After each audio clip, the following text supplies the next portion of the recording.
नमस्कार। प्रादेशिक समाचार के साथ मैं नीलम कुमार। पहले मुख्य समाचार। प्रधानमंत्री नरेंद्र मोदी आज नई दिल्ली के भारत मंडपम में विकसित भारत युवा नेता संवाद में भाग लेंगे। कृषि मंत्री शिल्पी नेहा तिर्की ने वित्तीय वर्ष 2025-26 के बजट में किसानों के लिए लाभकारी साबित हो रही योजनाओं पर विशेष जोर देने का अधिकारियों को दिया निर्देश। जमशेदपुर के एमजीएम मेडिकल कॉलेज को ह्यूमन मेटान्यूमो वायरस की जांच के लिए किट कराए गए उपलब्ध। कल से होगी संदिग्ध मरीजों की जांच। और 68वीं राष्ट्रीय स्कूली खेल प्रतियोगिता अंडर 14 बालक बालिका एथलेटिक्स की रांची में हुई शुरुआत। देश भर की 35 टीमों के 900 प्रतिभागी ले रहे हैं हिस्सा।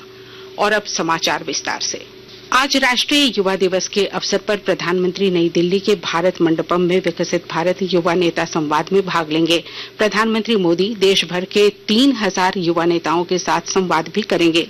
प्रधानमंत्री नरेंद्र मोदी ने कहा है कि विकसित भारत युवा नेता संवाद देश के युवाओं को राष्ट्र के विकास यात्रा में शामिल करने की एक अनूठी पहल है। श्री मोदी ने युवा और खेल मामलों की राज्य मंत्री रक्षा खड़से का राष्ट्रीय युवा उत्सव 2025 और विकसित भारत युवा नेता संवाद पर लिखा एक लेख साझा करते हुए कहा कि इस कार्यक्रम का उद्देश्य विकसित भारत के सपने को साकार करने के लिए युवाओं में ऊर्जा, रचनात्मकता और नेतृत्व को दिशा प्रदान करना है।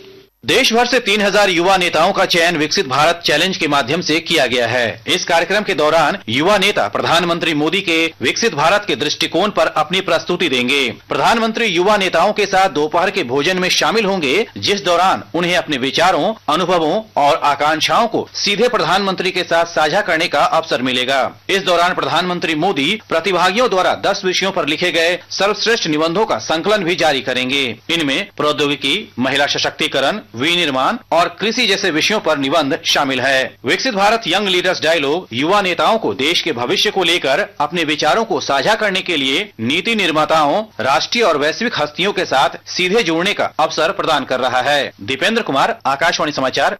आज राष्ट्रीय युवा दिवस है। हर वर्ष 12 जनवरी को महान आध्यात्मिक गुरु, दार्शनिक और चिंतक स्वामी विवेकानंद की जयंती को युवा दिवस के रूप में मनाया जाता है। राष्ट्रपति, उपराष्ट्रपति और प्रधानमंत्री ने स्वामी विवेकानंद को उनकी जयंती के अवसर पर श्रद्धांजलि अर्पित की है। इधर राज्यपाल संतोष कुमार गंगवार और मुख्यमंत्री हेमंत सोरेन ने भी विवेकानंद जी की जयंती पर कहा है कि भारतीय संस्कृति को विश्व में गौरव दिलाने वाले एवं युवाओं के प्रेरणा स्रोत स्वामी विवेकानंद जी के विचार और आदर्श सभी को सदैव प्रेरित करते रहेंगे। राष्ट्रीय युवा दिवस के अवसर पर आज सिमडेगा में जिला विधिक सेवा प्राधिकार और जिला प्रशासन की ओर से कार्यक्रम आयोजित कर स्वामी विवेकानंद को श्रद्धांजलि दी गई। प्रधान जिला एवं सत्र न्यायाधीश राजीव कुमार सिन्हा ने कहा कि स्वामी विवेकानंद ने जो संदेश दिया उसका युवा अनुपालन करें। उन्होंने कहा था कि भारत सिर्फ एक देश नहीं है बल्कि एक विचार है, और जब हम स्वामी विवेकानंद जी को याद करते हैं तो उनके आदर्शों को अपने जीवन में उतारने का हम लोगों को प्रयास करना चाहिए। देश सेवा के लिए आगे आना चाहिए और उनके बताए रास्ते पर चलें जिससे हमारा देश महान हो। यह सब बातें वास्तव में पुनरावृत्ति है। कृषि मंत्री शिल्पी नेहा तिर्की ने वित्तीय वर्ष 2025-26 के बजट में किसानों के लिए लाभकारी साबित हो रही योजनाओं पर विशेष फोकस करने का निर्देश अधिकारियों को दिया है। शिल्पी नेहा तिर्की ने कहा कि उनका विभाग किसानों के लिए हितकारी और कल्याणकारी योजनाओं की बजट राशि बढ़ाने का काम करेगा, जबकि वैसी योजना जिससे किसानों को बहुत कम लाभ मिला है या जो योजना किसानों के लिए हितकारी साबित नहीं हुई है उसे ड्रॉप किया जाएगा। खूंटी उपायुक्त लोकेश मिश्रा के निर्देश पर कर्रा और अंचल कार्यालय सभागार में अवैध अफीम की खेती को रोकने और उसे नष्ट करने को लेकर दिशा निर्देश दिए गए। गिरिडीह जिले में डुमरी थाना की पुलिस ने 4 अवैध कोयला लदा ट्रक पकड़ा है। कुलगो टोल प्लाजा में जांच अभियान के दौरान पुलिस ने अवैध कोयला लदे ट्रक के साथ 7 लोगों को गिरफ्तार किया है। जमशेदपुर में दृष्टि सेवा महाअभियान के तहत निःशुल्क नेत्र जांच शिविर का आयोजन किया गया। इस शिविर में 40 मोतियाबिंद और आंसू नलिका की समस्या के रोगी चिन्हित किए गए। आनंद मार्ग के प्रवक्ता सुनील आनंद ने बताया कि इनका ऑपरेशन 13 एवं 16 जनवरी को निःशुल्क किया जाएगा। आनंद मार्ग यूनिवर्सल रिलीफ टीम ग्लोबल एवं पूर्णिमा नेत्रालय के संयुक्त प्रयास से लगभग 1 जनवरी से आज तक लगभग 140 लोग का मोतियाबिंद का निःशुल्क ऑपरेशन कर निःशुल्क लेंस प्रत्यारोपण किया गया। हम आनंद मार्ग एक दृष्टि सेवा अभियान कार्यक्रम चला रहे हैं। हम लोग गांव-गांव में घूम कर जो भी लोग इस तरह के मोतियाबिंद के मरीज है उन लोगों का हम लोग निःशुल्क ऑपरेशन करवा रहे हैं। रामगढ़ जिले के कुजू थाना क्षेत्र के मुरपा में कल हुए पुलिस मुठभेड़ में एक अपराधी का पुलिस ने जहां एनकाउंटर किया, वहीं एक अन्य अभियुक्त को गिरफ्तार किया है। घटना के बाद रामगढ़ एसपी अजय कुमार ने बताया कि एनकाउंटर में मारे गए अपराधी के विरुद्ध विभिन्न थानों में 2 दर्जन से अधिक मामले दर्ज हैं। 3 से 4 अपराध कर्मी थे, जिसमें कि एक अपराध कर्मी एनकाउंटर में मारा गया, एक अपराध कर्मी गिरफ्तार की गई है और 1-2 अपराध कर्मी भागने में सफल रहा। अभी जो व्यक्ति एनकाउंटर में मारा गया है उसका नाम आलोक उर्फ राहुल तुरी है। उस पर 20-25 से अधिक मामले दर्ज हैं। वो टीपीसी संगठन से बिलोंग करता है। दूसरा व्यक्ति एक जो पकड़ाया है उसका नाम आकाश करमाली है और जो व्यक्ति भाग गया है वो अज्ञात व्यक्ति है। हम लोग अभी अनुसंधान कर रहे हैं। आकाशवाणी के ताजा तरीन समाचारों के लिए आप हमारी वेबसाइट news.air.gov.in पर लॉग ऑन कर सकते हैं। ताजा समाचार X handle @AIR news alerts और Facebook page All India Radio news पर भी उपलब्ध है।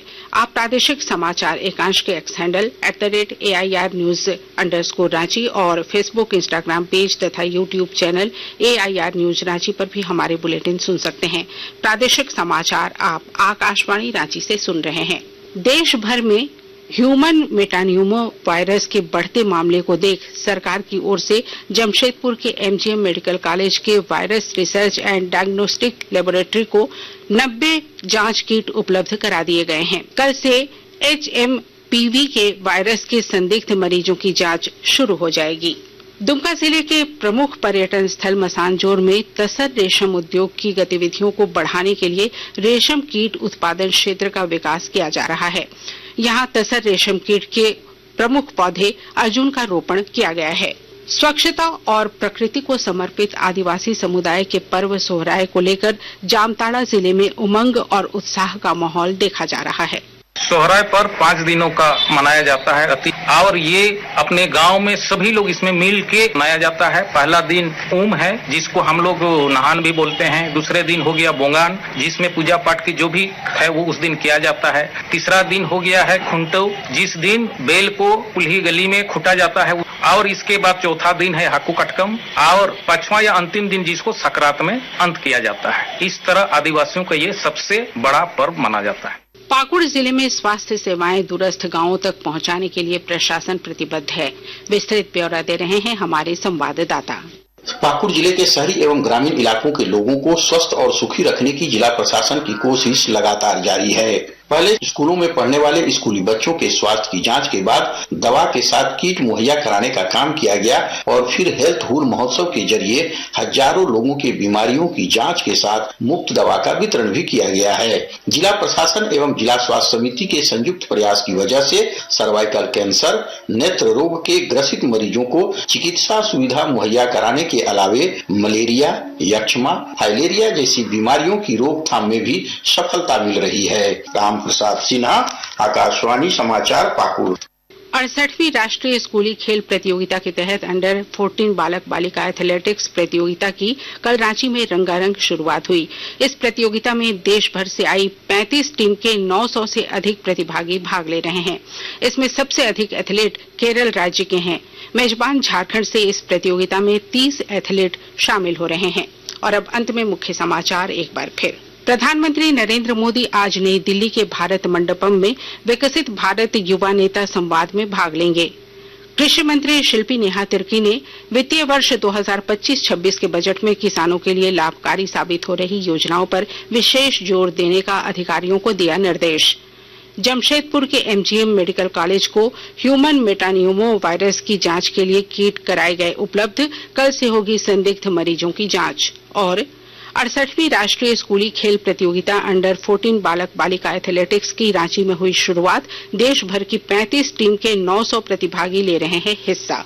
इसके साथ ही आकाशवाणी रांची से प्रादेशिक समाचार का ये बुलेटिन समाप्त हुआ।